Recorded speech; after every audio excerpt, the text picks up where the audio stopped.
오늘은 복음에 대하여 생각을 하기로 합니다. 복음의 핵심은 예수 그리스도입니다. 우리가 너무나도 익숙한 예수 그리스도, 그러나도 맨날 놓치기 쉬운 예수 그리스도, 그분에 대한 이야기를 새삼스럽게 하겠습니다. 기독교는 사랑의 종교고 사랑은 용서를 포함하는 개념입니다. 하나님이 우리를 사랑한다는 것은 용서를 하셨다는 전제가 없이는 말할 수가 없는 거죠. 여러분이 누구를 용서해야 된다 이렇게 한번 생각해 봅시다. 그리고 그 용서가 가능하려면 그 사람이 자기 바람대로 고쳐지거나 아니면 자기가 원하는 대로 변해서 이제 보니까 용서할 만하네, 그래서 용서가 가능한 것이 아닐 것입니다. 사람 쉽게 변하지 않습니다. 살면서 얼마나 많이 경험했습니까? 그 사람 안 변합니다. 근데 어떻게 용서가 가능한가? 나 자신을 보니까 나도 죄인인데 누구한테 용서를 해줄 만한 자격이 나에게는 없다라는 것을 깨닫게 될 때, 비로소 누구를 정죄하거나 누구를 용서하지 못할 정도로 내가 괜찮은 사람이 아니라는 걸 알게 될 때, 그때 드디어 용서가 가능하게 됩니다. 가늠한 여인을 돌로 치려 할 때 주님이 너희들 중에 죄 없는 자가 돌로 치라 하니까 죄다 돌을 놓고 돌을 여자를 향해 던지는 자가 없더라. 우리가 그 사건을 알고 있을 것입니다. 여러분 주변에 용서하지 못할 사람이 있다면 그 사람에게 자꾸만 집중하지 말고 자기에게 집중해보는 시간이 필요합니다. 마태복음에 나오는 주기도문을 우리는 잘 알고 있습니다. 우리가 우리에게 죄 지은 자를 사하여 준 것 같이 우리 죄를 사하여 주옵시고, 여기서 죄라는 단어는 원래 우리가 잘 알고 있는 헬라어 하마르티아, 관역에서 빗나가다라는 그 단어를 쓴 것이 아니라 마태복음에 있는 주기도문에 나와 있는 이 죄는 하마르티아가 아니라 오페이레마타라는 단어를 쓰는데, 누가복음에서의 주기도문은 죄라는 단어를 하마르티아라고 씁니다. 왜 마태복음에서는 이 오페이레마타라는 단어를 쓰냐면 이 단어가 빚 혹은 부채 이런 뜻을 갖고 있습니다. 마태복음은 그 글을 읽는 대상이 유대인입니다. 유대인들은 자기들이 선민들이고 율법에 정통하여 바리새인이나 서기관들처럼 스스로 의로운 자라고 여기고 있는 그런 사람들입니다. 그들 스스로가 하나님 앞에서 빚을 지고 있는 존재라는 걸 인식하지 못하고 살아갑니다. 그것이 얼마나 무서운 죄성인가 하면 바로 그 생각 때문에, 빚이 없다라는 생각 때문에 그들의 심령에는 그들을 용서해 줘야 되는 그 존재, 용서할 수 있는 그 존재, 그들의 빚을 청산해 줄 존재에 대한 니드가 하나도 없다는 것입니다. 그것이 예수 그리스도를 필요로 하지 않는 불신앙의 뿌리가 돼서 예수를 그리스도로 믿지 못하는 죄를 낳고야 말았습니다. 기독교인은 하나밖에 없어요. 예수가 필요합니다. 이 고백을 진심으로 할 수 있는 사람이 그것이 기독교인입니다. 빚이 청산되기 전에는 우리는 자유로울 수가 없습니다. 하나님 앞에서 빚을 진 자가 그 빚을 청산하는 것, 그것을 용서받은 것이다 라고 말하는 것입니다. 우리는 실은 미리 다 용서를 받았죠. 아버지가 자식을 낳고 그 하는 거 봐가면서 호적에 올리지는 않습니다. 주님을 이 땅에 보내고 대신 죽게 하셔서 우리를 용서하신 것은 한번 상태 보고 잘하는지 못하는지 봐가면서 용서를 결정하는 그런 일이 아니라는 것입니다. 그냥 자식을 사랑하고 용서하는 아버지 자체의 마음이에요. 우리는 탕자 사건을 잘 압니다. 아버지가 탕자의 회심을 조건으로 해서 탕자를 용서한 것이 아닙니다. 허랑방탕한 시간을 보내고 있는 그 순간에도 이미 아버지는 동구 밖에서 그 아들을 기다리고 있습니다. 이미 용서는 이루어진 상태였다는 것입니다. 그렇다면 탕자가 돌아온다는 것은 무슨 의미인가? 용서받은 신분을 스스로 확인하는 일일 뿐이라는 거예요. 우리가 어떤 은혜를 입었다면 증거가 있을 것 아닙니까? 여러분 은혜 입고 살아가십니까? 그리고 용서를 받으셨다는 것을 감사하며 믿고 살아가십니까? 그 은혜를 입고 그 용서를 받았다면 그 증거가 무엇이겠습니까? 나는 예배 잘 나오고 헌금 내드리고 교회에서 봉사 좀 해드리고 그걸로 내가 용서받고 구원 얻었고 은혜 받았다는 것을 증명하시렵니까? 성경은 말하고 있지 않습니까? 내가 용서받아야 구원을 얻는데 내가 용서받았다는 사실을 어떻게 검증할 수 있느냐? 명심할 것은 다른 사람을 용서하는 것으로, 내가 다른 사람을 용서하는 것만으로 나의 용서받음이 확인된다는 사실입니다. 근데 주의할 것은 혹시 주기도문을 우리가 좀 오해해서 단순히 생각하면 우리가 우리의 죄를 사하여 준 것 같이 우리 죄를 사하여 주옵시고, 그러니까 이 부분을 내가 다른 일을 용서하는 걸 조건으로 해서 하나님께로부터 내가 용서받게 된다. 그런 식으로 이해를 하면 안 됩니다. 다시 말하면 내가 그럼 다른 이들을 용서 안 하고 살면 하나님도 나를 용서 안 하시나 보다. 그건 인본적인 논리밖에 안 되는 거죠. 은혜라는 깊은 영적인 차원을 모르면 그냥 그런 도식 속에서만 생각하게 됩니다. 같은 말 같지만 차원이 확실히 다른 겁니다. 내가 다른 사람을 용서하는 것은 내가 용서받을 수 있는 조건이 아니라 용서받은 나에게서 자연스럽게 나오는 구원받은 자의 자기 확인일 뿐입니다. 즉, 구원을 받으면 남을 용서하게 된다는 것입니다. 여러분이 구원을 받았다는 것은 용서받았다는 말인데 죄의 빚을 청산했다는 뜻입니다. 자, 그러면 만약 내가 빚이 없다고 평소에 생각하고 살면 그는 용서받을 일이 없잖아요. 탕감할 게 없으니까. 용서받지 못하면 구원받은 것이 아니라고 했으니까 빚이 없다고 생각하는 사람은 용서받을 일이 없기 때문에 구원받지 못한 사람이 되는 것입니다. 여러분, 이 중에 난 빚이 없어. 죄의 빚 그런 거 없어. 죄의 빚이라는 것을 인식하지 못하면 구원은 이루어질 수 없는 것입니다.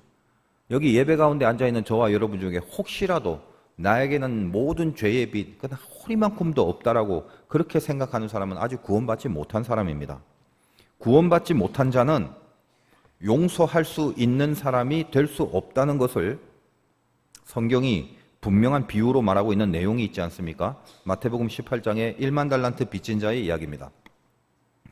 10,000달란트라면 1달란트가 6,000데나리온이니까 1데나리온은 하루 품삯인데 한 8만 원 잡을까요?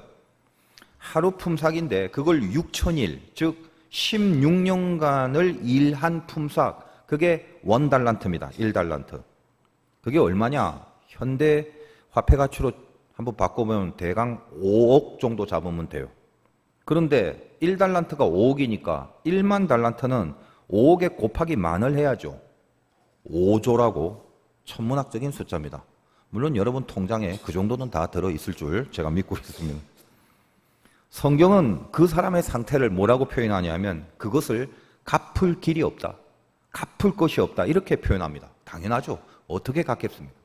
주인이 불쌍히 여겨서 그 빚을 모조리 탕감해 줍니다. 탕감받은 그 사람이 나가서 자기에게 100데나리온 빚진 자를 만납니다. 100데나리온이라 하면 800만 원 정도 잡으면 됩니다. 하루 품삯을 8만 원 잡고 계산한 거예요. 5조를 탕감받은 자가 800만 원 빚진 자를 용서하지 못하고 옥에 가두어 버립니다. 이것을 알고 주인이 그 자를 불러서 다시 네가 5조를 탕감받고 800만 원 빚진 자를 옥에 가둬? 그래서 이 5조를 탕감받은 자를 다시 옥졸들에게 넘기면서 마지막에 이렇게 끝납니다. 너희가 각각 마음으로부터 형제를 용서하지 아니하면 나의 하늘 아버지께서도 너희에게 이와 같이 하시리라.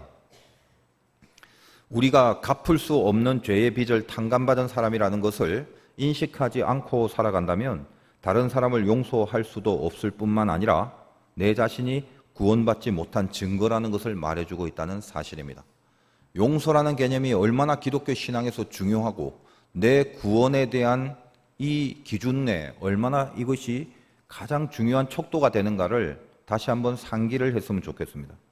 그렇다면 이제 이 부분에서 중요한 포인트가 뭔가? 내가 뭘 그렇게 빚을 졌다고 5조씩이나 내가 빌린 적이 없는 것 같은데 왜 갚을 수 없는 빚을 졌다고 하지? 내가 씻을 수 없는 죄의 빚을 졌다고 하는데 뭘 그렇게 잘못을 했다고 갚을 수 없는 죄의 빚이라고 하느냐라는 것이죠. 이 중엔 초신자도 있겠습니다만 저도 예수를 믿고 나서 저는 고등학교 때 예수를 믿었는데 처음 교회 다니면서 상당히 적응이 안 되는 말이 뭐냐? 벌레만도 못한 죄인, 이 표현입니다. 그래서 남들이 기도할 때 이렇게 들어보면 벌레만도 못한 죄인을 용서하시고 막 그러니까 그런 말 들을 때마다 아무튼 물구러미 옆에 지나가는 바퀴벌레를 한번 쳐다보곤 했습니다. 뭐 인간이 죄를 짓고 사는 거야 알겠는데 아니 그게 그렇게도 벌레만도 못한 죄를 짓고 사는 건가 싶어요. 어떤 사람의 말들을 들어보니까 회개할 때는 5만 가지 죄악들, 뭐 조그만 어릴 때 옆에 앉은 친구 연필 하나 훔친 것까지 낱낱이 회개가 되더래요. 그래서 저도 처음에 이제 예수 믿을 때 회개 한번 해보려고 그 종이에 생각나는 죄를 적어보기도 했습니다. 뭐 10개도 못 적겠더라고요. 어릴 때니까 뭐 그렇게 죽을 죄를 지었겠어요. 그런 죄가 벌레만도 못한 죄인이라는 소리를 자꾸 들으니까 이게 약간 좀 은근히 이게 와닿지가 않더라는 거예요. 근데 나중에 신앙생활하고 철이 들고 진짜 은혜를 알고 기타 등등 성숙해지고 나서 깨달은 게 뭐냐? 죄에 대한 감각과 그 죄를 통렬하게 회개하는 심령은 내가 하는 게 아니라 성령이 내 안에서 말할 수 없는 탄식을 하심으로 가능한 것임을 깨닫게 된 겁니다. 여러분도 마찬가지예요. 회개를 했다면 내가 하는 게 아니라 하나님이 시키시는 것이라는 걸 알게 될 겁니다. 따라서 은혜를 받지 못한 사람에게는 죄에 대하여 질책을 하면 반항심이 생깁니다. 스데반 집사가 순교할 때 돌을 들고 치던 자들의 반응이 똑같았습니다. 질책의 소리를 안 들으려고. 은혜가 없는데 무슨 질책의 소리에 가책과 회개의 영이 생기겠습니까? 그 질책의 소리, 비난의 소리를 안 들으려고 귀를 막고 입으로 막 소리를 지르면서 스데반에게 돌을 던지는 것입니다. 은혜를 받지 못한 사람에게 죄를 회개하라고 외치는 것처럼 부담스러운 것이 없습니다. 회개는 단지 지적해 준다고 해서 그 자리에서 이루어지는 게 아니죠. 은혜가 따라 들어가야 됩니다. 제가 오늘 예배가 시간에 여러분들에게 죄를 회개하라고 그렇게 외치면 이 중에는 은혜가 있는 사람은 정말 그 죄에 대하여 통렬하고 신랄한 자기 반성이 생기기도 하겠지만 은혜가 다 떨어버진 상태에서는 죄에 대하여 지적을 하면 반항심이 생기고 또 은근히 그거 듣기 싫어하는 마음이 심리 속에서 발동이 되게 돼 있습니다. 이 중에 죄가 없는 사람이 어디 있어요? 그러나 어떤 사람은 질책을 들었을 때 거기에 대하여 거룩히 반응을 하고 어떤 사람은 아무리 질책의 소리를 들어도 거기에 대해서 외려 귀를 막고 있을 수밖에 없는 사람으로 나뉘어질 수 있다는 것입니다.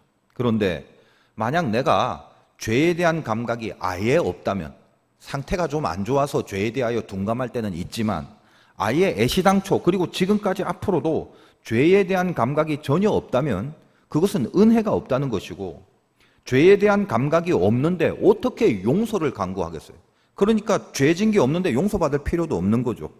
죄에 대한 감각이 없는데 용서에 대한 감사가 어떻게 생기겠습니까? 그리고 내가 용서받았다는 것에 대한 감사가 없는 사람이 어떻게 다른 사람을 또 용서할 수 있겠습니까? 요 말을 잘 생각해 보십시오.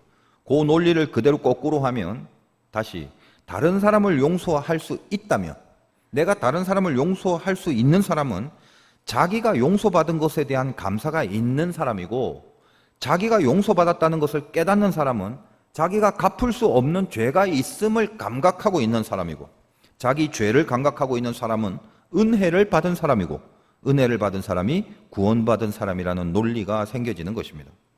그렇다면 갚을 수 없는 이 죄의 빚을 탕감시켜 주시기 위해서 하나님이 사용하신 방법이 뭐냐? 딱 하나. 온 인류 역사와 온 우주 속에 딱 하나, 오로지 그 방법밖에 없는 그 용서의 방법이 뭐냐? 이거죠. 내 죄를 대신 짊어질. 그래서 내가 받아야 될 벌을 대신 받아서 그 죄값을 치루어 주실 존재, 바로 예수 그리스도. 바로 그분만이 우리 죄를 용서해 주실 수 있는 하나님의 유일한 방법인 것. 그분이 길이고 그분만이 진리고 그분만이 생명이고 그것을 복음이라고 하는 것입니다. 이 예수에 대한 얘기, 이 복음에 대한 얘기, 이 죄로부터의 구속에 대한 이야기는 모든 설교의 가장 뿌리에 있고 반드시 다루어야 될 하나님의 메시지입니다. 그래서 어렵진 않지만 이것이 우리에게 깊은 은혜가 되기까지는 꽤 복잡하고 험난합니다. 정말 은혜가 있는 사람은 이 복음의 이야기를 들을 때 가슴이 뜁니다. 그런데 은혜가 떨어지면 가장 듣기 싫고 가장 와닿지 않는 것이 복음에 대한 이야기입니다. 우리 한국교회의 강대상에서는 복음을 외치는 소리가 좀 많았으면 좋겠다라는 저 개인의 바람이 있고 저 자신도 그러려고 애를 쓰고 있습니다. 오직 예수만이 구원이다. 여러분이 이 사실을 부인하거나 이걸 고치려고 하거나 이걸 수정하려고 하거나 여기에 무슨 다른 잡다한 것을 더하려고 한다면 성경에 있는 것처럼 그것은 복음을 해치는 것이 됩니다. 세상의 모든 이단들, 기독교 역사에 존재해왔던 모든 이단들의 공통점은 그거 하나입니다. 예수만이 구원이다라는 것을 어떤 식으로든 부인하게 만드는 일체의 주장들, 그것이 이단들의 실체라는 것을 알아야 됩니다. 우리가 상식적으로는 이단, 그럼 뭐예요? 삼위일체 교리를 부인하거나 예수가 온전한 인간이자 온전한 신이라는 이 사실을 그것을 부인하고 그것을 뭔가 이렇게 틀리게 하려는, 고치려게 하려는 그런 것들이 보통 이단이지 않습니까? 구원이 오로지 예수에게만 있는 것이 아니다고 말하거나 어쨌든 그런 식의 이단의 주장들인데, 이단이라는 것은 배후에 사단이 있어서 아주 교묘하고 강교하게 복음의 본질을 뒤틀어 버린다는 것을 알아야 됩니다. 여러분 알다시피 이단들은 공통적으로 어떻게 포교를 하는가? 지금 말씀드린 복음의 가장 중요한 핵, 오직 예수 그리스도로만 있는 그 구원, 사실 다른 걸 몰라도 그것만 알면 되는데, 이단들은요 다른 거를 무지하게 많이 알게 함으로써 진짜 알아야 될 가장 중요한 본질을 흐리게 만들어 버립니다. 이단들이 포교하는 방법은 거의 다 성경 공부를 통해서입니다.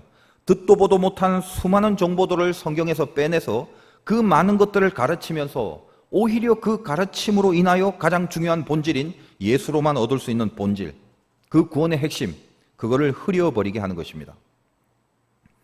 전에도 말씀드린 적이 많지만 여기 초신자들 이제 예수 믿은 지 얼마 안 되는 분들도 있지 않겠습니까?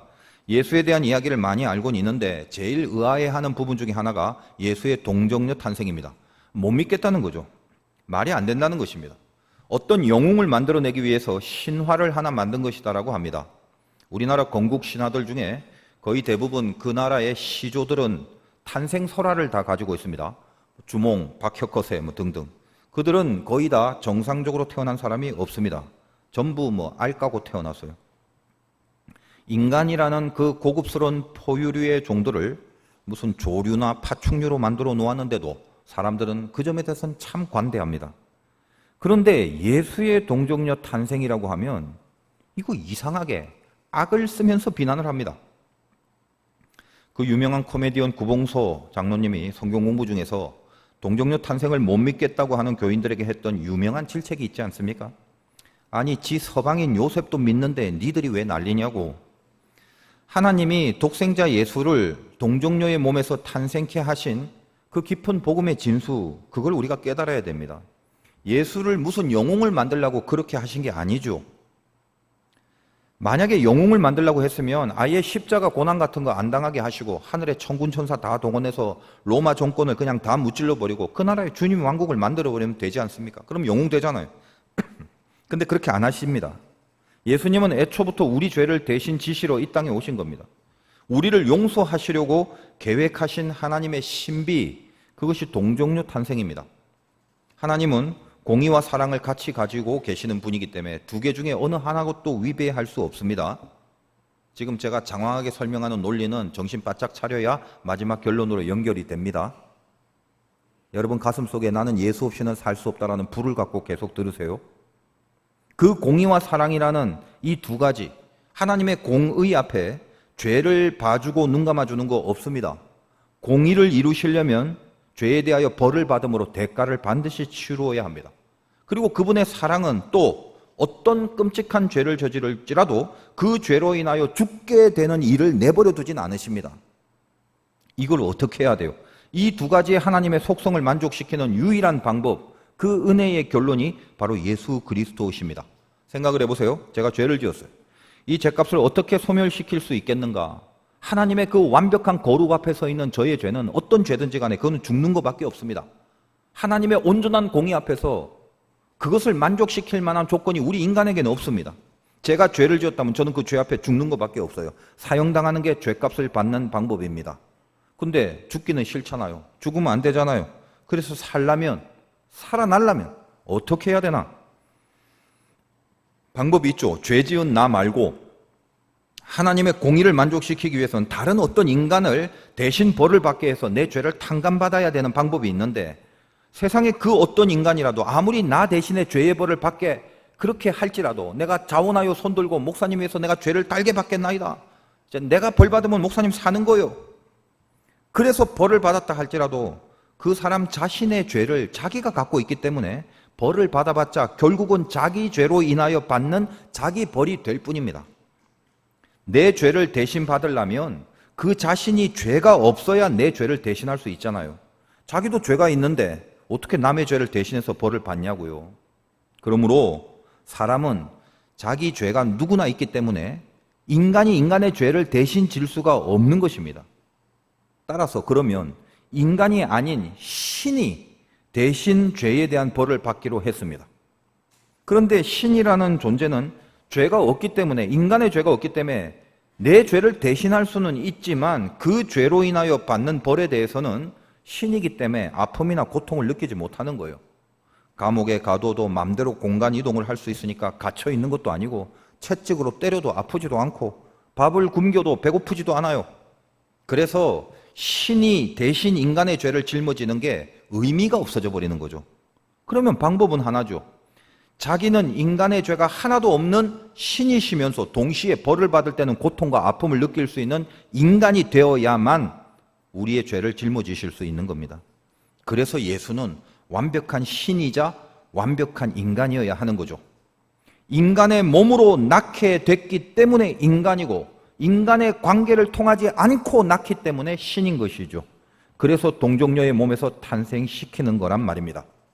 예수는 오로지 딱 하나의 이유, 우리의 죄를 대신하여 지시고 죽으시려고, 우리를 용서하기 위하여 하나님이 사용하신 유일한 구원의 존재라는 말입니다.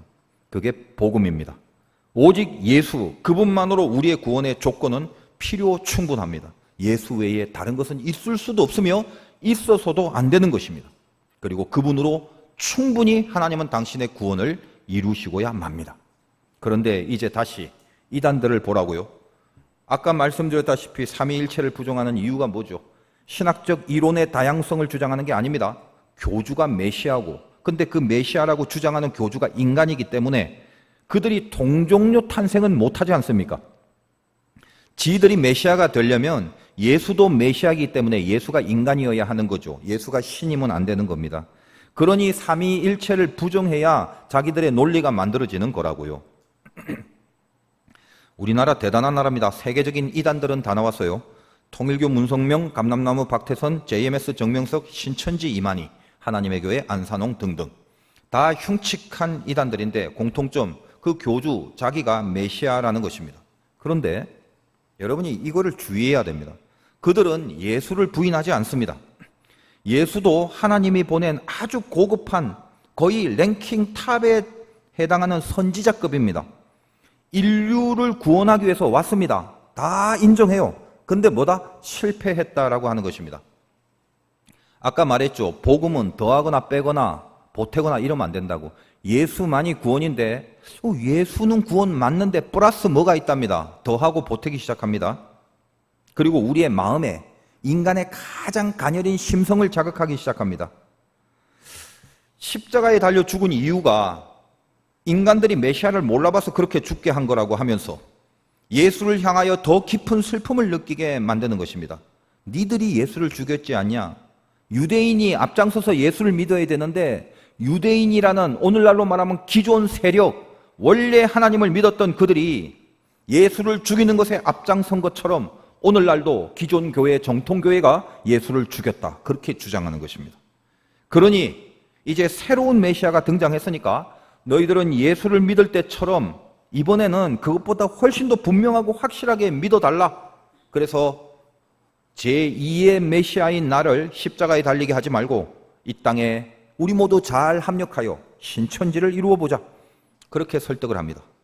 예수로 인한 구원을 부인하지 않으면서 슬쩍 숟가락을 하나 더 얹습니다. 메시아가 하나 더 왔다. 그렇게 가는 거예요. 복음을 수정해버리는 거죠. 복음에 살을 붙여버리는 거죠. 그 예수님 애를 많이 쓰셔서 근데 그렇게 슬프게 죽으셨으니까 이제 니들 좀 분발해서 말이다. 이제 이 시대에 내려온 메시아는, 두 번째 메시아는 잘 믿고 다시 구원을 잘 이루어보자. 제가 이렇게 간단하게 말씀드리니까 얼마나 이해가 될지는 몰라도 이거 상당히 설득력이 있습니다. 깊숙하게 우리들의 신앙 양심의 폐부를 찌르는 논리라는 거예요. 이해하시겠습니까? 우리 모두 실은 예수님께 죄송하잖아요. 나 때문에 그렇게 죽으신 주님의 십자가 그거 보면 눈물 나잖아요. 너무너무 죄송하고 염치 없고 그러잖아요. 왜 나 때문에 죄 없는 당신이 죽느냐고 그렇게 대신해서 억울해 해주잖아요. 그래서 결국 어디로 흘러가게 되냐 하면 예수만으로, 그리고 예수만이 구원이며 예수만으로 충분한 그 구원을 예수 말고도 다른 것도 함께 더해서 더 충분하게 만들어내자라는 것으로 가는 것입니다. 여러분, 정말 중요한 복음의 내용이 뭐냐? 진짜 중요한 복음의 내용이 뭐냐? 죄송한 거 이해합니다. 그러니까 죄송한 건 죄송한 거고, 염치 없는 거는 염치 없는 걸로 그냥 냅두세요. 잊지 말아야 될 게 뭐냐? 예수님이 그런 방법으로 나의 죄를 대신하여 애초부터 죽으시러 온 그 사건, 그 방법 말고는 내가 살 수 있는 방법이 없다는 거예요. 그걸 고백하는 경지에 있어야 됩니다. 진짜 신자는 한 가지 분명한 마인드가 있어야 돼요. 지금 말씀드리는 이것이 여러분 가슴에 있으면 신자라고 해도 좋습니다. 뭐냐? 나는 예수가 필요합니다.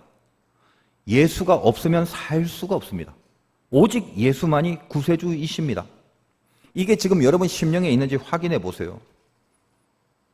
기독교의 모든 메시지는 믿음이라는 능력 갖고 세상을 힘있게 살자가 아니라 철저하게 나를 위하여 이 땅에 오신 예수에 대하여 아는 것이고, 그 예수의 보혈이 나의 죄를 씻기시는 참된 변화와 회개가 일어나는 것이고, 그래서 내가 의인의 그 경지로 들어가는 은혜에 감동하여 철저하게 죄를 끊고 하나님의 뜻대로 살아가는 것을 각오하고 결단하는 것이, 이것이 메시지입니다.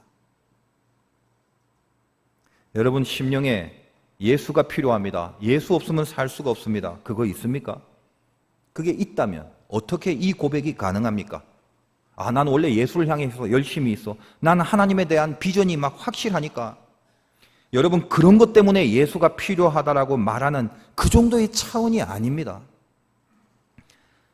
살다 보면 산전수전 다 겪고 나서 저 밑바닥까지 가보면요, 그때 비로소 누가 뭐라고 가르쳐주지도 않았는데도 나는 예수 없이는 안 되는구나를 깨닫게 되는 날이 있습니다. 나는 예수가 필요합니다라는 그 고백의 원초적인 뿌리는 뭐냐? 나는 어찌할 수 없는 죄인이라는 그 탄식에서 나오는 것입니다.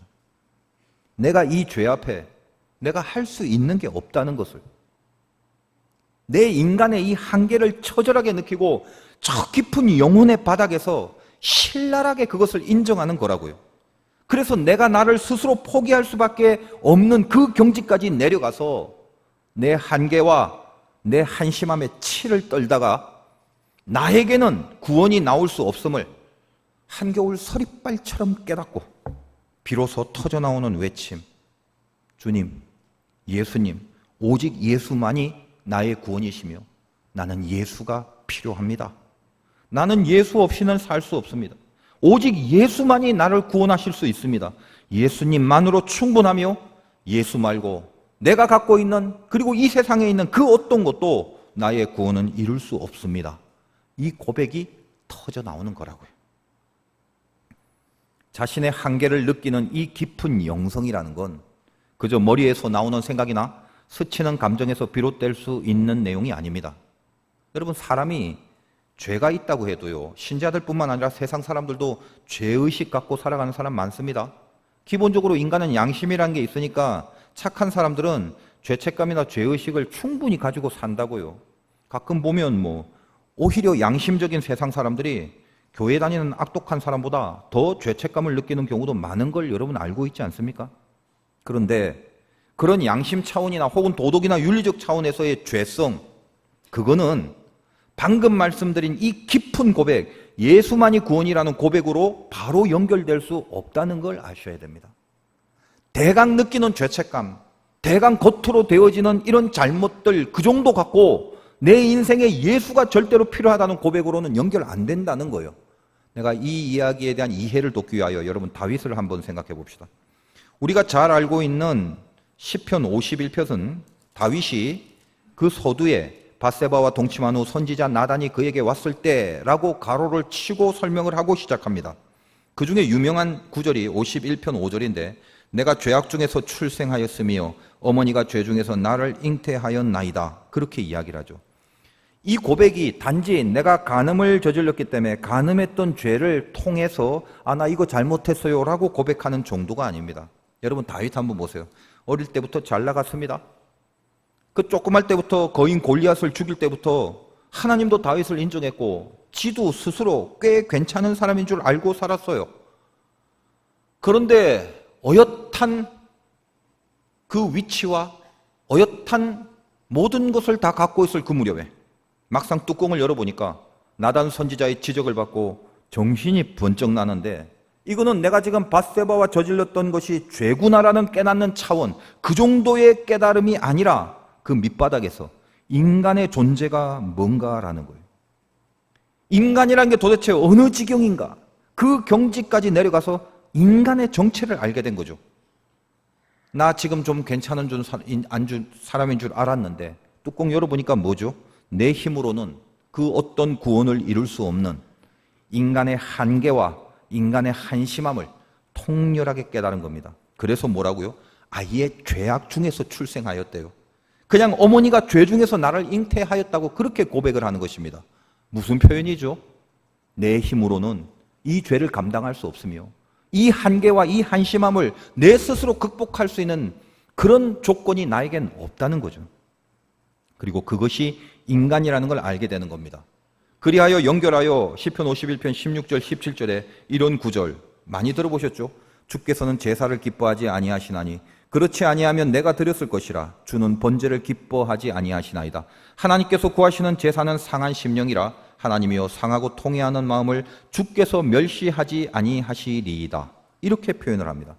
번제라는 형식적인 제사가 중요한 게 아니라 상한 심령이 중요한 것임을 구약시대에 깨닫게 되는 거예요. 이것을 구약시대에 깨달았다는 게 얼마나 귀한 영성인지 아십니까? 여러분, 상한 심령이란 표현 많이 하는데 진짜 상한 심령의 개념이 뭔지 아세요? 내가 내 죄를 어찌할 수 없는 그 원초적인 뿌리의 죄, 원래 인간이기 때문에 인간의 힘으로 극복할 수 없는 그 타고난 그 인간의 죄, 그 죄를 보게 된 거라고요. 그리고 그 죄성을 느끼는 심령, 그게 상한 심령입니다. 슬픈 일 몇 번 겪었다고 눈물 나서 상한 심령이 아니라, 어려운 일 좀 겪었다고 힘들어서 상한 심령이 아니라, 그 모든 것의 가장 밑바닥에 있는 내가 나로선 어찌할 수 없는 그 깊은 죄성과 그 연약함과 그 한계와 그 한심함, 그러나 내 힘으로는 그것을 꺾어내거나 극복할 수 없는 그 지경까지 달했을 때 느끼는 심령, 그것이 상한 심령이라는 거예요. 내가 할 수 없다는 걸 아는 것입니다. 내가 할 수 없으면 어쩔 건데 죽을래? 죽지는 못합니다. 죽어서도 안 됩니다. 그러면 어쩌라고? 그리하여 다윗은 시편 40편에 깊은 영적인 계시를 받게 되는 고백을 하게 됩니다. 시편 40편 6절 7절 주께서 내 귀를 통하여 내게 들려주시기를 제사와 예물을 기뻐하지 아니하시며 번제와 속죄제를 요구하지 아니하신다 하신지라. 그때에 내가 말하기를 내가 왔나이다. 나를 가리켜 기록한 것이 두루마리 책에 있나이다. 이 고백을 합니다. 지금 보면은요, 당시 구약에서 제사는 그 믿음의 척도입니다. 다윗은 왕이죠. 제사 잘 지내기로 치면 아마 탑일 것입니다. 가장 성대하게, 가장 많이 지낼 수 있는 위치임에도 불구하고 당시로서는 충격적인 고백을 합니다.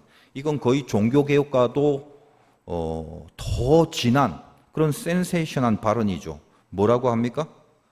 하나님은 번제와 속죄를 요구하지 않는데요. 지금 구약시대에 번제와 속죄를 안 드린다는 것은 말이 안 되는 겁니다. 그걸 통해서 믿음을 측량하는 건데 다윗이 하나님이 그걸 기뻐하지 않는데요. 그리고 뭐라고 하냐면 그때에 내가 말하기를 두루마리, 즉 내가 왔나이다, 나를 가리켜 기록한 것이 두루마리 책에 있나이다 라는 이상하고 애매한 고백으로 마감을 합니다. 제3자가 이 고백을 하는 다윗을 바라봤다면 그 당시에 이 사람 지금 미쳤나? 지금 말이나 어법이나 문법이 하나도 말이 안 맞네. 그때에 내가 말하기를 내가 왔나이다, 나를 가리켜 기록한 것이 두루마리 책에 있나이다. 이게 뭔 소리인지 그 옆 사람이 그 얘기를 고백하는 걸 들었을 때 이해가 안 될 거예요. 그러나 지금 이때는 뭐라고요? 다윗이 인간이 뭐냐라는 가장 밑바닥에 내려가서 깊은 통찰력, 그럼 나는 어떻게 해야 될 것인가에 대하여 하나님 앞에 영감적인 계시를 받았던 순간이죠. 그리고 이 부분을 신약 성경 히브리서에서 그대로 설명하고 해석한 부분이 있습니다. 히브리서 10장 5절에서 14절인데 조금 길더라도 주의해서 한번 들어봐 주시기 바랍니다. 그러므로 주께서 세상에 임하실 때 이르시되 하나님이 제사와 예물을 원하지 아니하시고 오직 나를 위하여 한 몸을 예비하셨도다. 번제와 속죄제는 기뻐하지 아니하시나니 이에 내가 말하기를 하나님이여 보시옵소서 두루마리 책에 나를 가리켜 기록된 것과 같이 하나님의 뜻을 행하러 왔나이다. 다윗의 시편을 히브리서에서 실어놓고 이것을 본격적으로 해석해 줍니다. 위에 말씀하시기를 주께서는 제사와 예물과 번제와 속죄제는 원하지 아니하시고 기뻐하지도 아니하신다 하셨고, 그 후에 말씀하시기를 보시옵소서 내가 하나님의 뜻을 행하러 왔나이다 하셨으니 첫째 것을 폐하시면 둘째 것을 세우려 하심이라. 이 뜻을 따라 예수 그리스도의 몸을 단번에 들이심으로 말미암아 우리가 거룩함을 얻었노라.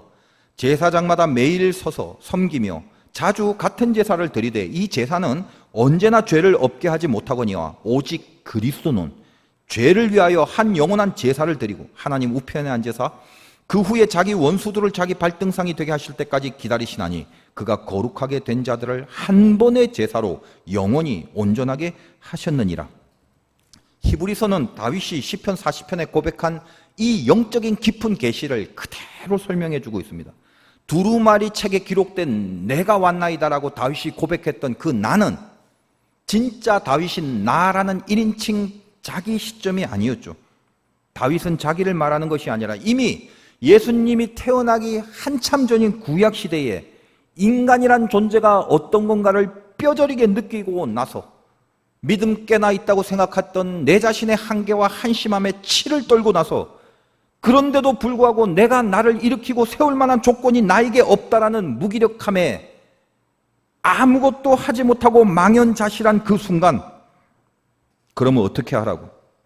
내가 나의 힘으로 하나님 앞에 나아갈 수 없다는 사실에 대한 영적 각성이 생긴 후에 드디어 하나님께로부터 받는 메시아의 영감인, 그러함으로 나를 위하여 두루마기에 기록된 그분 예수 그리스도가 필요하다라는 그 절실한 필요성을 이 구약 시대에 자기의 깊은 죄성의 밑바닥까지 가서 고백해내는 것이고 받아내는 영감의 계시가 되었다는 거예요. 이렇게 깨달은 다윗의 혈통을 타고 이 땅에 예수 그리스도는 동정녀 탄생을 하게 되는 것입니다. 다윗이 대단하지 않습니까?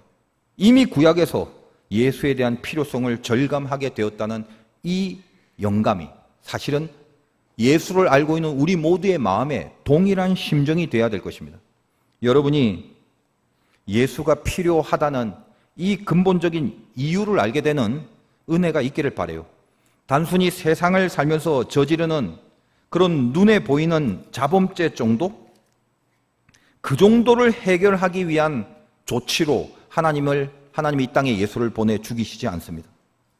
여러분, 아무리 의롭더라도 의로운 사람도 별로 없지만, 아무리 선하더라도, 선한 사람도 거의 없지만, 내 눈에 보이는 자범죄 이런 것들이 없을 정도로 그나마 온전하게 산다 할지라도 뭘 깨달았다고요? 나를 하나님과 연결시킬 그분 예수 그리스도가 절실할 수밖에 없는 그런 존재로 나는 여기에 있다는 거예요. 오직 예수만으로 구원을 받아 누릴 수 있는 그 복음이, 그게 유일한 이 땅을 살아가는데 나의 힘이 될 수밖에 없다는 걸 깨닫는 거, 이게 우리의 깨달음이자 다윗의 깨달음이자 오늘 욥기의 메시지입니다. 몇 번 말씀드리지만 실은 욥기의 메시지의 진수는 이유 없는 고난을 통해서 예수 그리스도를 드러내는 것이 욥기의 신학이라고 했습니다. 오늘 본문을 잠깐 살펴봅시다. 욥은 그의 친구들을 통해서 잘못을 고치라고 요구받고 있어요. 그런데 욥은 실제로 이 자범죄에 해당하는, 살면서 저지르는 이런 자범죄에 해당하는 겉으로의 죄를 지은 거는 거의 없습니다. 왜 자꾸 잘못을 말하라고 그러냐고. 이게 욥의 변론이죠. 아무리 생각해도 내가 무슨 도둑질한 것도 없고 살인한 것도 없고 간음한 것도 없고 나는 그냥 죄가 없는데 왜?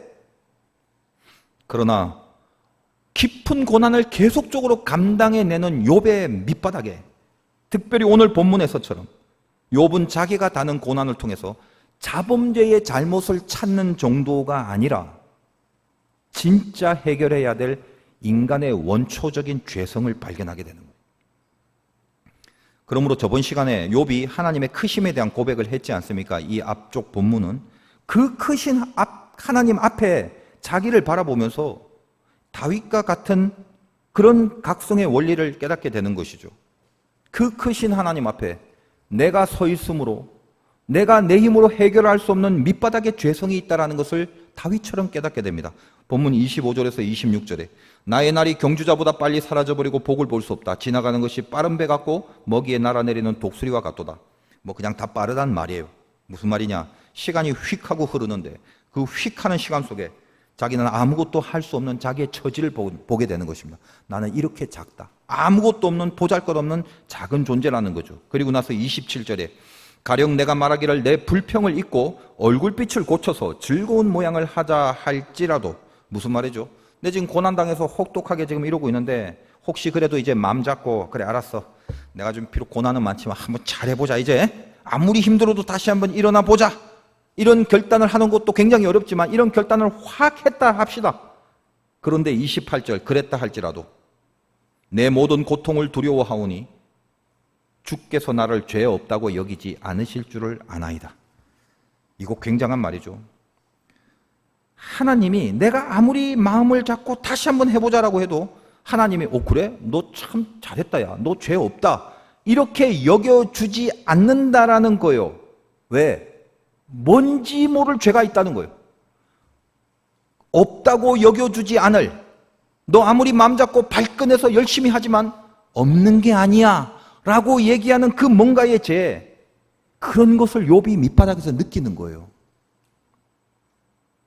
그런 게 있지 않겠는가라는 고백입니다. 그리하여 29절에 내가 정죄하심을 당할진대 어찌 헛되이 수고하리이까. 내가 이 죄성을 아무리 피하려고 해도 헛된 수고일 뿐이지. 그 뭔지 모를 그 죄가 계속 남아있게 되는 거, 이건 내 힘으로 지울 수가 없는데, 내가 아무리 수고한들 이걸 지울 수 있는 건 아닌 것 같아. 30절에서 31절 내가 눈 녹은 물로 몸을 씻고 잿물로 손을 깨끗하게 할지라도, 정결례를 말합니다. 구약으로 따지면 번제 같은 걸 들여서 나를 깨끗하게 한다 할지라도 31절에 주께서 나를 개천에 빠지게 하시리니, 개천 더러운 물이에요. 내 옷이라도 나를 싫어하리이다. 아무리 내가 나를 씻어내는 제사를 지내고 그런다 할지라도 나에게는 뭐다? 상한 심령이 생긴다는 것입니다. 어찌할 수 없는 그 다시 한번 내가 더러워지는. 그리하여 32절에 하나님은 나처럼 사람이 아니신즉 내가 그에게 대답할 수 없으며 함께 들어가 재판할 수도 없고, 그러니 내 이 갈등과 이 고민들, 그것은 하나님과 나 사이에 있는 것인데 그분은 신이고 나는 인간인데 이 뚜렷한 갭을 극복해낼 수 있는 방법도 인간인 자기에겐 없다는 거죠. 아까 제가 동정녀 탄생에서 말씀드린 예수 그리스도의 필요성의 원리 같은 것과 연결되는 개념이에요. 자, 하나님은 워낙 높고 나는 인간인데 이 사이에서 이것을 연결하여 극복시킬 방법이 나에겐 아무것도 없다. 그 뭔지 모를 죄성이 참 밑바닥에 있는데 그것을 하나님 앞에서 뭔가 해결을 해야 될 것이 같은데 인간인 나에게 하나님의 그 기준에 걸맞는 내 안에서의 인간의 방법은 없구나. 그래서 이제 어떻게 하면 된다고? 그럼 어떤 방법이 있을 수 있냐고. 이 한계를 밑바닥에서 만나고 욥이 고백하는 것이 오늘 말씀의 제목인 33절이 나옵니다. 우리 사이에 손을 얹을 판결자도 없구나. 무슨 말입니까? 하나님과 나 사이에 손을 얹어 중보하고 할 중재자, 이것이 결국은 필요하다는 고백으로 이어지는 것입니다. 다윗식으로 한다면 내가 왔나이다, 나를 가리켜 기록한 것이 두루마리 책에 있나이다라는 것과 동일합니다. 그분만 있다면 나는 할 수 없는 걸 이제 느끼고 이제 알고 이제 인정하고 그렇게 밑바닥에 떨어져 있을 때 그분만 있다면, 나와 하나님 사이에 손을 서로 얹어 놓을 수 있는 그 중재자만 있다면, 34절 주께서 그의 막대기를 내게서 떠나게 하시고 몽둥이를 나에게서 떠나보내고 그의 위엄이 나를 두렵게 하지 아니하시기를 나는 두려워하지 않아도 될 텐데. 35절에 그리하시면 내가 두려움 없이 말하리라. 내가 두려움 없이 말할 수도 있을 텐데 나는 본래 그렇게 할 수 있는 자가 아니니라. 나는 나 스스로의 힘으로 그렇게 두려움 없이 하나님 앞에 나설 수 있는 존재가 아니라는 것을 알게 된다. 나는 내 스스로의 힘으로는 그렇게 될 수 없다. 그러므로 나에게는 하나님과 나 사이에 손을 얹을 중재자, 오직 그분만이 필요합니다라고 고백하는 거예요. 여러분은 어떻습니까? 저는 인생을 살면서 풍부에 처할 때도 있고 비천에 처할 때도 있었습니다. 예수 믿고 난 후에는 풍부가 아니라 비천의 경험을 지나게 하게 되었습니다. 예수 믿기 전에 참 풍부했어요.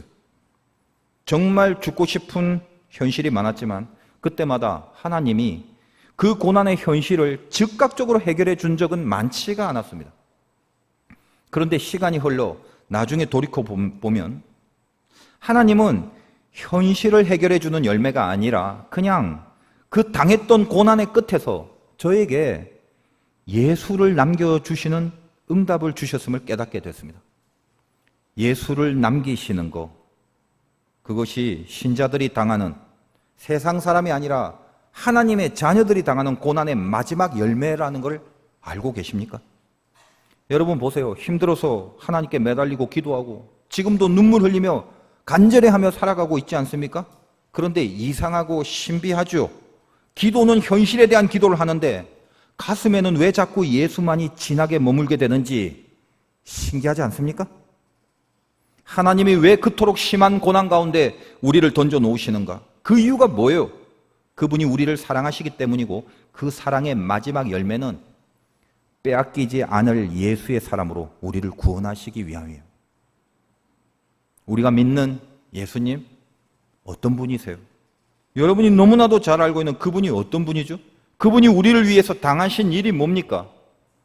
틈만 나면 더러운 생각에 사로잡혀 있는 우리를 위해서, 그 생각이 나오는 이 더러운 머리에 우리를 대신하여 가시관으로 깊이 찔려 피를 흘리시고 죄된 것들을 탐닉하고 늘 만지는 우리의 더러운 손을 대신해서 그 손에 못을 박아 놓으시고 가지 말아야 될 곳을 서슴없이 걸어 들어간 그 더러운 발을 대신해서 당신의 발에 굵은 못을 박아 놓으시고 욕심과 물욕과 음란과 자기만을 위하여 살아가는 우리의 더럽고 용서받을 수 없는 몸을 대신하여 쇠가 박힌 채찍에 맞아 살이 찢기우시고 창칼에 옆구리를 찔려 물과 피를 남김없이 흘리시고 용서받지 못하는 우리를 용서하시려고 우리를 위해 대신 처절히 죽으신 분, 그래서 그 죽음으로 우리를 용서하신 분, 그분이 나를 사랑하시는 예수님입니다. 아직도 더러운 것이 좋으세요? 아직도 남을 저주하고 남이 망하거나 남이 죽어버리면 좋겠다고 생각하고 계십니까? 아직도 그 사람과 그 사건을 원망하고 전부 다 그것 때문이라고 핑계대고 살아갈 것입니까? 도대체 내 잘못이라고는 호리만큼도 발설하지 않고 내가 잘못했다는 말 한마디조차는 하지 않으면서 끝내 모든 것이 나 외에 다른 것이 다 틀리고 잘못됐다라고 주장하고 비난하고 그렇게 저주하고 살아갈 것입니까? 아직도 더러운 것을 만지고 보고 먹고 마시고 살 것입니까? 중독에 빠져서 자기를 죽여가는 그 일을 언제까지 계속하실 겁니다. 육신이 원하는 나태함, 게으름에 빠져서 어제 죽어간 사람이 그토록 살고 싶어하는 내일이라고 말하는 그 오늘을 허랑방탕하게 보내버리며 살 것입니까?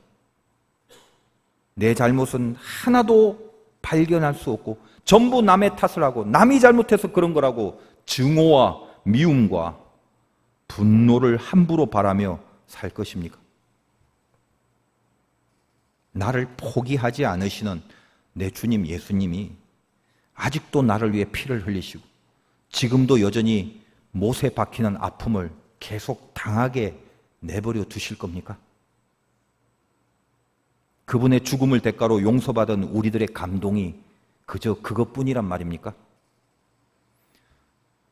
예수의 이름을 걸고 해야 할 건가, 예수의 이름을 걸고 안 해야 할 건가를 여러분이 판단하시기 바랍니다. 거기에 예수의 이름을 걸고 선택하고 거기에 예수의 이름을 걸고 결정하시기를 바랍니다. 예수 믿는 사람은 하나뿐입니다. 예수의 영으로 가득해야 됩니다. 고난이 얼마나 아픈지 주님이 먼저 아십니다. 여러분이 당하는 고난이 헛되지 않고 모조리 단련으로 향하게 되는 증거는 내가 받는 고난이 헛된 고난이 아니며 내가 받는 고난은 지금 단련으로 향하는 길이다라는 걸 분명히 하는 증거는 뭐냐? 고난 중에 점점 더 내 안에 예수가 강력하게 머물게 되는 열매로 드러나고 있다는 것입니다. 고난이 심할 때는 어떻든가요? 저는 그래요. 세상이 없어지고 내가 없어집디다. 제가 좋아하는 찬송가 288장입니다. 세상과 나는 간 곳 없고 구속한 주만 보이도다. 이것이 나의 간증이요 이것이 나의 찬송일 때. 아무것도 안 보이고 예수만 보게 되는 그 눈을 만들어 가시기 바랍니다. 여러분, 지금 우리를 위해 죽으신 주님의 마음이 어떤지 아세요? 그는 실로 우리의 질고를 지고 우리의 슬픔을 당하셨거늘 제일 아파하는 그 자리에 들어가고 싶어 하십니다. 제일 고통받는 그 자리에 들어오고 싶어 하신다니까요. 그가 찔림은 우리의 허물을 위함이요 그가 상함은 우리의 죄악 때문이라. 그가 징계를 받음으로 우리가 평화를 누리고 그가 채찍에 맞음으로 우리가 나음을 받았도다. 여러분, 힘드시잖아요. 너무 걱정하지 마세요. 그리고 아프더라도요, 빗나가지 마세요. 그 더러운 죄성에 빠져 허우적거리지 마시고 결연하게 일어나시기를 바랍니다. 사람을 용서해 주세요. 여러분 자신의 운명을 용서해 주시고 그 일을 용서해 주세요. 여러분이 주님이 죽으심으로 용서받았듯이 말입니다. 마귀가 주는 절망과 낙담과 무기력과 허무와 좌절 같은 거를요, 십자가에 못 박아 버리셔야 돼요. 죄를 탐닉하는 더러운 육신의 욕망을 나를 위하여 달리신 그 주님의 십자가에 확 박아 버리세요. 나를 사랑하시는 주님, 그리고 내가 사랑하는 주님, 죽으시더라도 나를 살리시고 죽어서도 나와 함께 하시려고 지금 문 두드리고 계시는 주님, 이제 내가 다시 주님을 내 가슴의 왕의 자리에 앉히나이다. 이 고난받는 이 고난으로 인하여 주님 없이 살 수 없음을 깨달아 가오니 다시 내 손잡고 이끌어 주시옵소서. 내가 당신과 함께하는 행복과 감사와 위력을, 그 위력을 나의 인생 속에 나타내 보이겠나이다. 예수의 영으로 가득하게 하옵소서. 저는 죄가 많지만 그래서 더욱 나는 예수님, 오직 예수님이 필요합니다. 예수 안에 내가 있고 예수가 내 안에 사시는 그 은혜만을 주시옵소서. 이것이 저와 여러분의 기도가 되시기를 주님의 이름으로 축원드립니다.